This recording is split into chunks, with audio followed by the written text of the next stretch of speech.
لە کۆتاییاری هەفتەی دووەمی خولی نایابی کوردستان و لە پیرمان پێشمەرگەی هەولێر میوانداری سۆرانی کرد. هەردوویانە خاوەنی سێ خاڵی یاریەکەمیان بوون و شەڕی دووەم سەرکەوتنی بەدوایەکیان دەکرد. لا نیوەی یەکەم هەردوویان هێرشەکانیان ئاڵ و گۆڕ دەکرد، بەڵام پێشمەرگەی هەولێری خاوەن ماڵ مەترسیدارتر دەردەکەوت. گەیلان سادق پارێزەری گۆڵی سۆران بوو.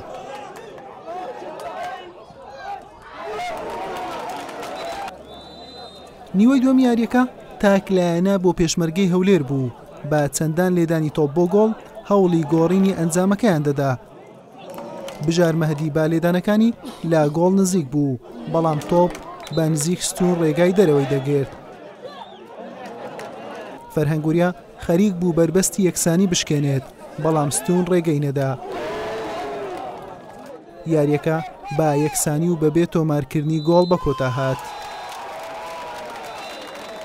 یعنی پێشمەرگەیانێکی بەهێزە، یانی هیچ تۆکمە یان پێکاتێکی باشی هەیە، هەم یارزارەکان باشن، بەڵام بۆ سێ خاڵ یاریەکە هات بووین، بەڵام بە یەک خاڵیش ڕازین و ئینشاڵڵا یاریەکانی داهاتوو موفەق دەبین، ئینشاڵڵا باورێکی باشتر و بە ئاستێکی باشتر دەرەکەوین. ئەوەی ئیشمان لەسەر کرد لاعیبەکان جێبەجیان کرد، بەڵام ئەوە دەوریش یعنی سۆران نەوەت دقە بیست غەڵەتێکی نە زەهنی نە تەمەرکوزی نەیان کرد، بەڵام یاریەک بوو تقریبا دەتوانم بڵێم 100% لە یارزانەکانم ڕازی بووم.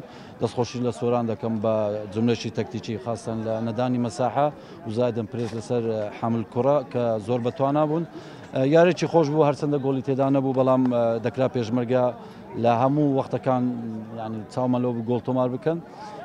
من دووبار و سێبار دەستخۆشی لە یارزانەکان دەکەم، ئەوەی لە توانان بوو سەرفیان کرد، ئەوەش تۆپی پێیان دەگزا باش یاری دەکەی خاڵ بەدەستنانی. بەمەنجامە هەردوویانە بوونە خاوەنی چوار خاڵ و لا خانەکانی چوارەم و پێنجەمی ڕیزبەندی یانەکان دەبیندرێن. حوسێن محەممەد کەناڵی ئاسمانی پێیام، پیرمام.